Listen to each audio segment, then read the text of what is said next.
The sun was burning above the wide desert, and the human boy walked with slow steps. His lips were dry, his throat burned like fire, and his small flask of water was almost empty. Every step felt heavy, but he kept moving because stopping meant death. His ship had broken down miles away, and now he had nothing but sand, heat, and silence all around. The desert looked endless. Waves of hot air rose from the ground, tricking his eyes with false shapes of water. His boots sank into the sand, and the hot wind cut his skin. He pulled his jacket tighter, but it did nothing. The boy knew he could only survive a little longer if he saved the last drops of water in his flask. That single flask was his life. As he walked, he thought of home, of cool rivers and green fields far away from this world. But here, there was only death waiting in the heat. His mind told him to focus on survival. Yet, in the middle of the dry air, he heard something strange. A soft sound. At first, he thought it was his imagination, the kind of noise the desert made when the mind was too thirsty. But then it came again, weak cries like small animals begging for life. The boy stopped. His heart jumped in his chest. He turned his head and scanned the empty land. At first, he saw nothing but sand dunes and broken rocks. But after walking closer to the sound, he noticed a figure sitting on the ground. A girl. She was not human. Her skin had a faint glow, pale blue under the burning sun, and her hair was long, falling in messy strands across her shoulders. Her clothes were torn, covered in dust and sand. Beside her, two strange creatures lay still, their tongues hanging out, their breathing weak. They looked like animals, but not like any the boy had seen before. Their skin shimmered faintly, almost transparent, with veins glowing faintly like fading lights. They were clearly dying. The girl lifted her head slowly. Her eyes were wide, glowing softly like moons, filled with desperation. She tried to speak, but her voice cracked like dry branches. She whispered in a language he did not know, then coughed. Her hands shook as she touched the bodies of her pets, stroking them as if trying to give them comfort in their last moments. The boy froze. He looked at his flask, then back at her. He knew what she wanted. The creatures were dying of thirst, and so was she. But his water was only enough for himself. If he gave it away, he might not survive. His chest tightened as he stared at the flask, his mind pulling in two directions.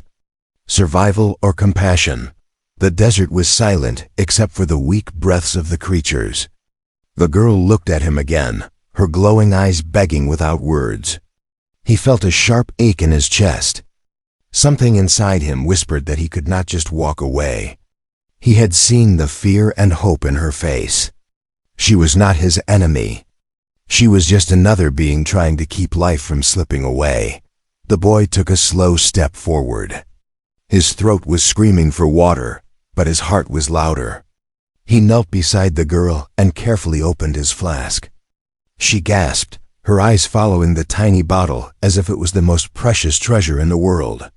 The boy hesitated, his hand trembling. One sip could keep him alive longer. But if he gave it away, what would happen to him? He closed his eyes for a moment, then made his choice. With gentle hands, he tilted the flask and poured a few drops onto the cracked lips of the first creature. Its tongue twitched, its eyes fluttered weakly, and a faint glow returned to its veins. The girl let out a broken sob of relief, clutching the creature's head as it tried to move. The boy gave the second creature a few drops too. Its breathing grew a little stronger, its chest rising more evenly. The girl was crying now, tears running down her dusty cheeks. She whispered something again, her voice full of gratitude. Even though he could not understand the words, the boy sat back, his throat burning even more, his flask now nearly empty. He felt weaker, but also strangely lighter. The girl stared at him, her glowing eyes filled with shock. No one, not even her own people, would have given up water in a desert like this. Yet here was a human boy, a stranger, giving his last hope not for himself, but for her pets. The sun was still burning, the desert still endless, but something had changed. In that moment, the girl knew this human was different. And the boy, though weaker than ever, felt the weight of the desert lift just a little, as if kindness itself gave him the strength to take one more step. The desert had brought them together, and this small act was only the beginning. The sun had slipped lower in the sky, but the desert heat still burned like a furnace. The human boy's body trembled as he closed the flask. Only a thin line of water was left at the bottom, hardly enough to wet his lips. His tongue was dry, his throat aching, and his vision blurred at the edges. He sat back on his knees, his chest rising and falling heavily. The alien girl was still cradling her pets. Their faint glow returned bit, like fading lamps struggling to shine again. She touched their faces, whispering softly in her own language, her voice a mixture of prayer and relief. Her glowing eyes lifted to him, full of shock and something more hope. The boy stared at his hands. His survival instinct screamed in his head. Keep the last drops. Without water, you will not last another hour. His heart beat loudly, as if reminding him that every second counted. He could already feel the weakness spreading through his body. The heat pressed down, draining every piece of strength left in him. But then he looked at the girl again. Her lips were cracked, her breathing shallow. The creatures, though revived, still trembled as if they could slip back into death any moment. He thought of her eyes when she begged without words, eyes that carried not only her pain but also the love she had for her companions. They were not just pets. They were family to her. His fingers tightened around the flask. He lifted it, staring at the small amount of water that remained. It glittered faintly in the sun, each drop precious, each drop holding the power to decide life or death. His mind ran through the possibilities. If he drank it now, he might buy himself a little more time. Maybe enough to stumble further, maybe enough for a chance of rescue. But what about them? The girl and her creatures would surely die, and he would carry their faces in his memory. The thought pierced him like a blade. He had already seen the light fading from their eyes. He could not imagine leaving them like that, even if it meant saving himself.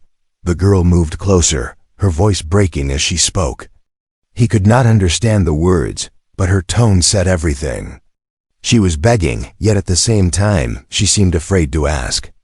Afraid he might turn away, the boy breathed out slowly. His body shook, not only from thirst but from the weight of his decision. He remembered stories his parents once told him, stories about kindness in dark times, about how even the smallest act could change everything. Now those stories felt real, alive inside him. He uncapped the flask again. The girl's eyes widened, disbelief flashing across her face. She reached out as if to stop him, but her hand froze halfway. She was torn too. She wanted to save her pets, yet she didn't want him to die for them. The boy gave her a faint smile, weak but steady. Without a word, he tilted the flask and poured the last of his water carefully into the small mouths of the glowing creatures. The final drops disappeared, absorbed by their parched bodies. A soft light spread through their veins, brighter this time. Their chests rose with stronger breaths, and faint sounds came from their throats, as if thanking the one who had saved them. The girl gasped, tears spilling freely now. She pressed her forehead against the creatures, holding them close, her shoulders shaking.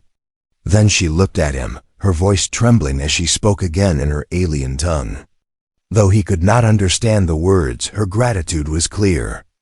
Her eyes shone not with despair now, but with awe because the boy had given away everything. His throat burned, his body swayed, but strangely he felt peace. The choice was made, and he did not regret it. He had given life where death had almost won. Even if he fell now, even if the desert swallowed him, he knew his last act was not selfish. It was human. The alien girl's pets began to move, weak but alive, nuzzling against her. She cried harder, hugging them tight. The boy's vision blurred again, darkness touching the edges. But he still managed to see her smile through tears. That smile was the last clear thing he saw before his body gave in. His legs folded, and he collapsed into the hot sand. The flask slipped from his hand, now empty, a symbol of the choice he had made. The girl shouted, her voice breaking the silence of the desert. She reached for him, shaking his shoulders, trying to wake him. But the boy's eyes were closed, his breathing shallow, his strength almost gone. In that moment, the girl made her own choice. She pressed her hand against his chest, whispering words of promise. She would not let him die, not after what he had done. The desert wind howled, carrying her vow into the burning sky. The desert was still silent, except for the sound of the wind moving the sand. The alien girl held the boy's shoulders tightly, shaking him as his body lay limp on the ground. His skin was pale, his lips cracked, and his chest rose and fell in shallow breaths. She had expected him to drink that water, to save himself first, because that is what her people would have done. Survival always came before mercy in her world. But this human had done the unthinkable. He had given away his last chance at life to save her companions. Her heart pounded in her chest, and her glowing eyes filled with disbelief. She kept staring at the empty flask in the sand, the small piece of metal that had once carried hope. Now it was nothing, just like the boy would soon be if she could not help him. She could not understand him, not fully. His words were foreign, his culture unknown, yet his actions spoke louder than anything. Her pets, now breathing stronger, moved beside her. Their glowing veins pulsed brighter, their bodies recovering drop by drop. They pressed themselves against the boy, nuzzling his arms and face. She saw how they looked at him, as if they recognized the life he had given them. They had bonded instantly, as though his kindness had marked him as their own. The girl pressed her hand against her chest, feeling the sharp ache of guilt. Her people would have left him without thought. They saw humans as weak outsiders, unworthy of sacrifice. And yet, here in this unforgiving desert, the human had proven stronger than anyone she had ever known, not in body, but in spirit. She whispered to him in her tongue, her voice shaking. Why? Why would you do this? She knew he could not understand, but she had to ask. Tears blurred her vision, falling onto his dusty face. The boy did not answer. He was too weak, caught between life and death. Still, his expression was calm, almost peaceful, as if he had already accepted whatever fate awaited him. Her mind raced. She thought of her tribe, of how they measured strength by power, by the ability to crush enemies and hold resources. They had no place for compassion. To them, mercy was weakness, and weakness was unforgivable. If they had found her like this, they would have saved the pets only if it benefited them. The human's act was beyond anything they could understand. The girl looked at the horizon. The sun was beginning to fall, and night would soon spread its cold shadow over the desert. She knew she had to move, had to save him somehow. But her body was weak too, her throat burning, her own strength slipping. Still, she refused to let him die. Her pets circled around the boy, pressing their glowing bodies against him as though they wanted to share their warmth. She felt their bond, their gratitude, and their fear of losing him. She had raised them since they were small, and she understood their feelings without words. They loved him now, because he had given them life when no one else would. The girl wiped her tears roughly, forcing herself to stand. She looked down at the boy and whispered again, "You will not die here. I will not allow it." Her voice carried strength this time, not just sorrow. She lifted her eyes to the empty sky, searching for any sign of her people, any chance of rescue. For a moment, she thought she saw a flicker of light far above the dunes, but it disappeared quickly. Perhaps it was only her imagination, or perhaps hope was finally coming. The boy stirred slightly, his lips moving in a faint whisper. She leaned closer, trying to catch his words. His voice was broken, weak, but she heard something that struck her heart. He had not spoken of himself.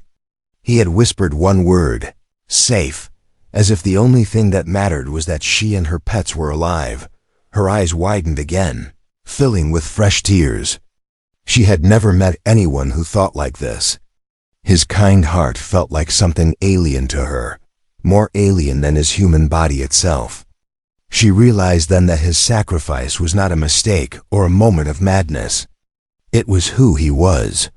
This was humanity, not the weakness her people always mocked, but a different kind of strength that they had never understood. The girl bent down and touched his face gently, her voice soft but firm. You are not weak. You are stronger than all of us. Her pets made small sounds beside her, as if agreeing. She knew then that if her tribe found out about this, they would never believe it. They would call it a trick, a lie, or foolishness. But she had seen it with her own eyes. The truth was undeniable. This human had given everything without asking for anything in return. The desert wind grew stronger as the sky darkened, and the cold began to creep in. She pulled the boy's body closer, wrapping her arms around him to share warmth. Her pets settled near, glowing softly like small stars in the sand. She whispered a promise into his ear, her voice steady now. I will protect you, even if I have to fight my own people. You will not be forgotten. And for the first time in her life, the alien girl felt the meaning of true strength. The desert night had fallen, and the world had changed. The burning heat of the sun had been replaced by a chilling cold that cut through skin and bone. The sand, once blistering to touch, now felt icy against the boy's limp body. The alien girl held him tightly, her glowing pets curled around them, both like living blankets. Their faint light fighting against the darkness. Her arms trembled as she tried to keep him warm. She whispered words of comfort, promises he could not hear, her voice carried away by the sharp wind. The boy's breaths were still shallow, his body weaker with every moment. She pressed her forehead to his, feeling the cold sweat on his skin. Each second made her fear grow heavier. Then it happened. Lights in the sky. At first faint, like falling stars, but soon brighter, moving across the desert heavens. She gasped, her heart racing. They were not stars. They were ships. Her people's patrols. Hope and fear clashed in her chest at once. The lights grew larger as 3 vessels descended, their engines humming with power. The girl stood shakily, shielding the boy with her own body. The sandstorm of their landing whipped against her face, forcing her to squint. Her pets hissed low, glowing brighter in warning. Though they were too weak to fight, figures stepped out of the ship's tall aliens in silver armor, their eyes sharp and their weapons gleaming. The girl recognized them immediately. Her tribe. She should have felt relief, but instead her stomach tightened. Would they help the boy or kill him? The warriors approached, their boots heavy on the sand. One of them raised a torch of blue light, shining it over the scene. They froze when they saw her alive, standing there with her glowing companions, the pets thought lost forever. Gasps spread among them. But their shock quickly turned to suspicion when their eyes landed on the boy. A murmur rose. A human? One hissed. Another snarled, "Why is he here? How did he touch the sacred creatures?" A third voice, colder, spat, "Leave him. He has no place among us." The girl tightened her hold on the boy's shoulders, glaring at them. Her glowing eyes burned with defiance. "He saved them," she shouted, her voice shaking but clear. "He saved me." The warriors exchanged uneasy looks. Some sneered, others frowned, but none moved closer. To them, humans were weak, outsiders who could never be trusted. And yet, here was one lying unconscious, the empty flask beside him, the proof of his sacrifice. The alien chief stepped forward, taller than the rest, his armor etched with symbols of rank. His eyes, sharp as blades, studied the scene. He looked at the pets, alive and glowing stronger than before. He looked at the girl, her clothes torn, her face full of tears and defiance. And finally, He looked at the human boy, weak but alive.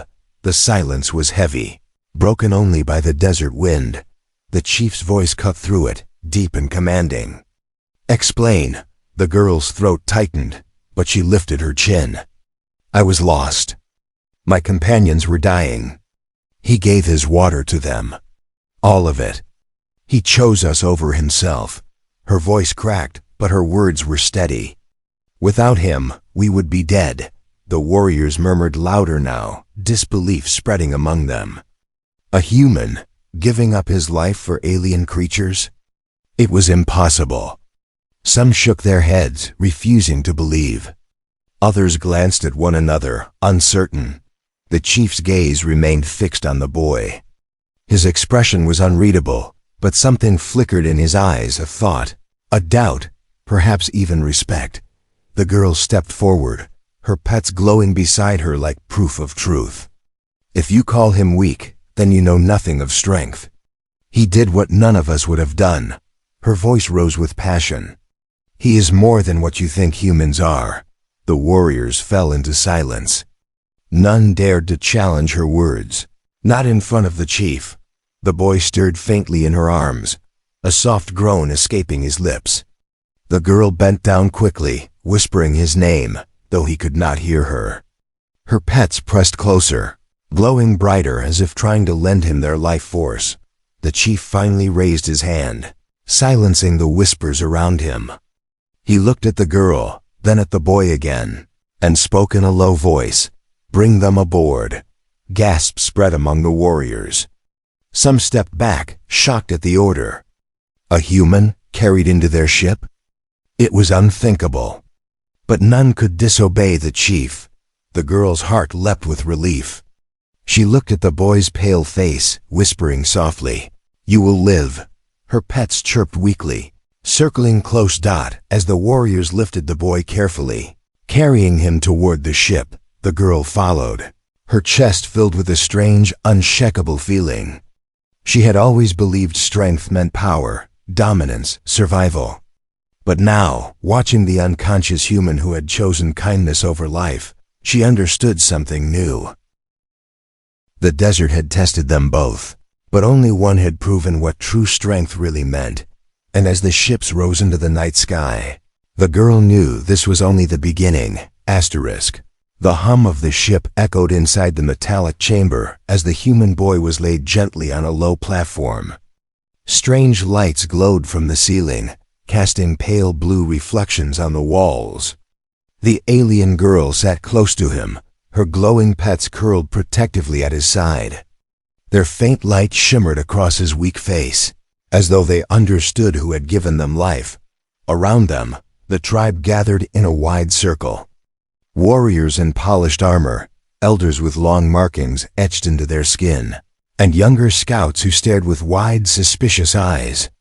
Their voices whispered like cold wind, words sharp and biting. "A human here? Impossible. He should not breathe our air. He will bring weakness into our ranks." The alien girl clenched her fists.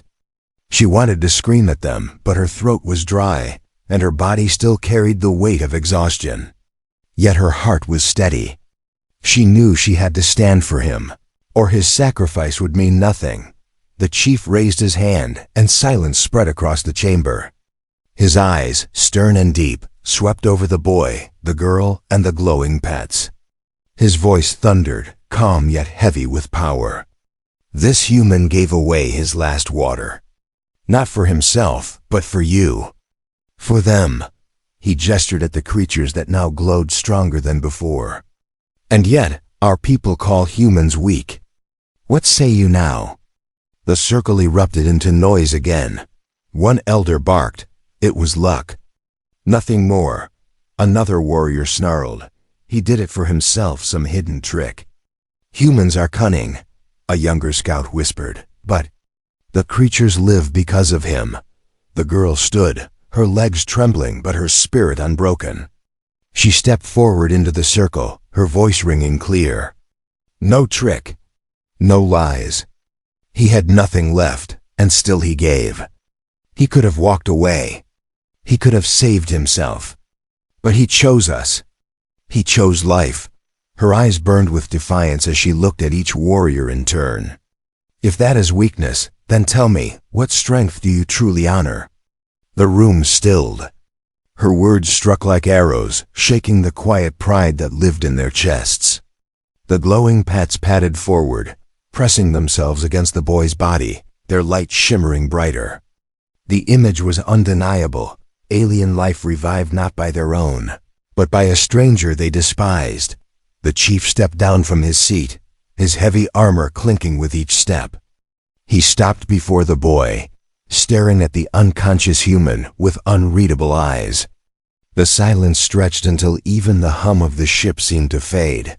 Then he spoke, his voice softer but clear.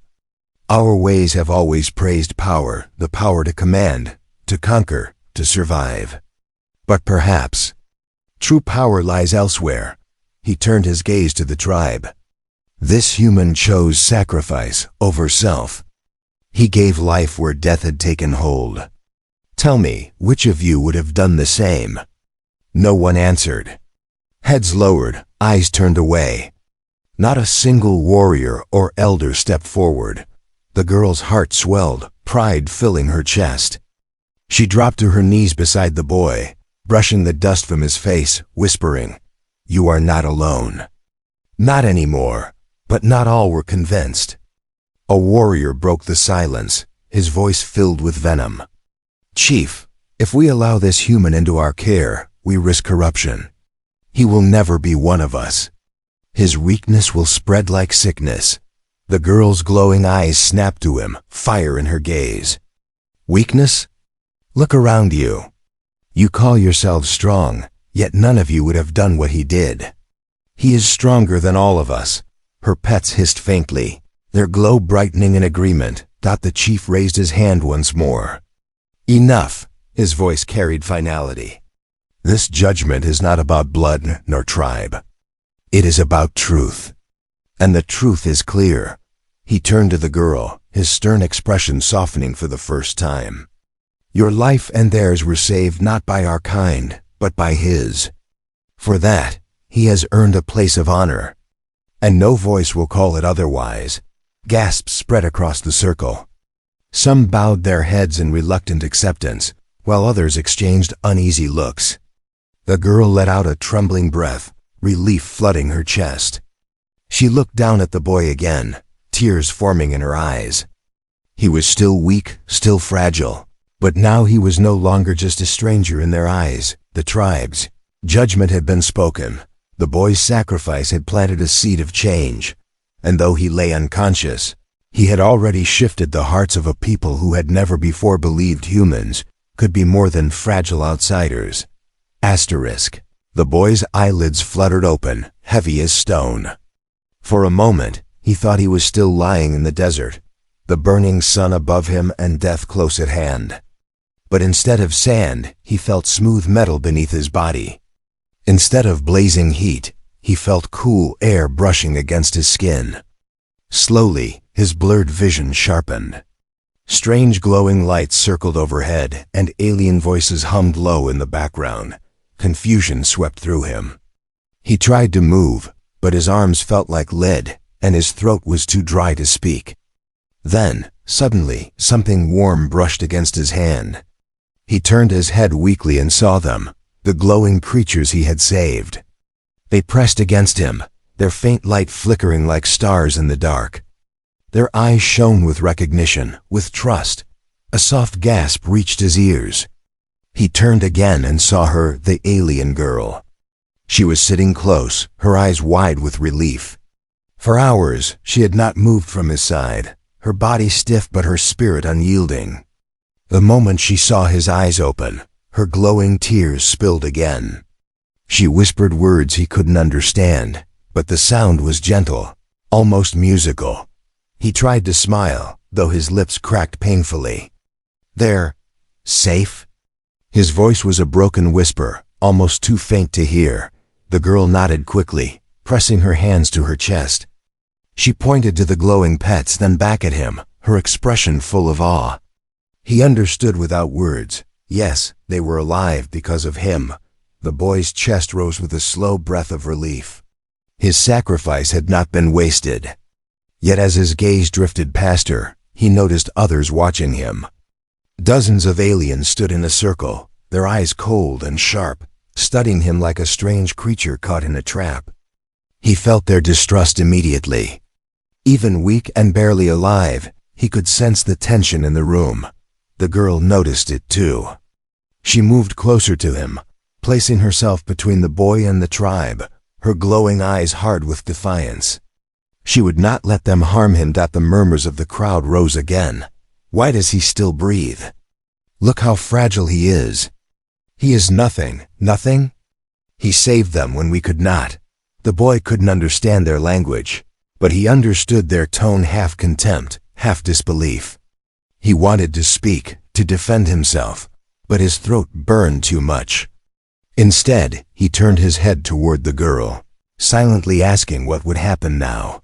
The chief stepped forward then, tall and commanding. The crowd quieted instantly. His gaze was heavy as he looked down at the human boy, who struggled to keep his eyes open. After a long silence, the chief spoke slowly, his words aimed at the tribe, but his eyes fixed on the boy. He gave his water, his only hope, to save lives that were not his own. Many of you would have let them die. Many of you call this weakness. But I tell you, this is strength you do not yet understand. A ripple moved through the tribe. Some lowered their heads, ashamed, while others clenched their fists in silent anger. The girl lifted her chin, her voice firm. He is no ordinary human. He is proof that compassion can be stronger than power. And if you cannot see that, then you are blind. Her words struck the chamber like thunder. The boy, hearing her tone though not her words, felt something stir inside him, a faint hope, fragile but alive. The chief raised his hand. Enough, his place among us is decided. He gestured toward the boy, his sharp eyes softening for the first time. From this day, his act will be remembered. His weakness is not weakness, it is the strength to give when there is nothing left. That strength may yet teach us more than our pride ever has. The boy blinked, struggling to stay conscious, but he understood enough. The hostility in the room shifted. Not all had accepted him, but something had changed. He was no longer just an outsider. The glowing pets pressed tighter against him, their bodies warm, their light steady. The alien girl leaned closer, whispering softly, her words meant only for him. You will live. I will see to it. For the first time since the desert, the boy closed his eyes not from weakness, but from peace. He had no idea what tomorrow would bring, but in that moment, he knew one thing for certain. He was no longer alone, and somewhere deep inside, the tribe knew it too. The great hull of the ship was silent, the air heavy with expectation. The human boy lay weak but breathing, his head resting against the glowing creatures that clung to him like loyal guardians. Beside him, the alien girl stood tall, though her clothes were torn and her face was streaked with exhaustion. Her glowing eyes never wavered, locked on the chief as if daring anyone to deny what had happened. The warriors and elders gathered in a wide circle, their whispers sharp as knives. Some still looked at the boy with suspicion, their jaws tight, while others avoided his gaze, unsure of what to believe. The glowing pets, once near death, now walked proudly around him, their lights strong, undeniable proof of the sacrifice that had been made. The chief stood at the center, his heavy armor gleaming in the hall's light. His gaze was fixed on the boy, then shifted slowly across the tribe. He could feel their division. Some demanded strength in the old ways, power, control, and survival above all. Others had seen something in the boy's act that challenged everything they thought they knew. The chief raised his hand, and silence fell. His voice carried across the chamber, deep and commanding. Our people have long believed that strength lies in dominance, that mercy is weakness, that compassion has no place in survival. But today, in the desert, a human proved us wrong. Gasps rippled through the crowd. The word human was always spoken with scorn, but the chief's tone carried respect. He pointed to the boy. He had one flask of water, one chance at life. He gave it not to himself, but to others, to creatures that were not his, to a girl he had never known. In our history, has any warrior among us done the same? The silence was crushing. Not one warrior stepped forward. Not one elder spoke. The truth was too heavy to deny. The chief's eyes narrowed. Then tell me, who is weak? The one who saves, or the ones who would let life die to preserve their pride? A murmur of shame spread through the hall. Some bowed their heads. Others clenched their fists but could not argue. The girl stepped closer, her voice strong. He is not weak. He is stronger than all of us. He gave everything when he had nothing. If you call that weakness, then you know nothing of strength. The chief studied her for a long moment. Then he nodded slowly, his expression unreadable, but his decision clear. He turned back to the tribe and spoke with finality. This human is not an enemy. He is not prey.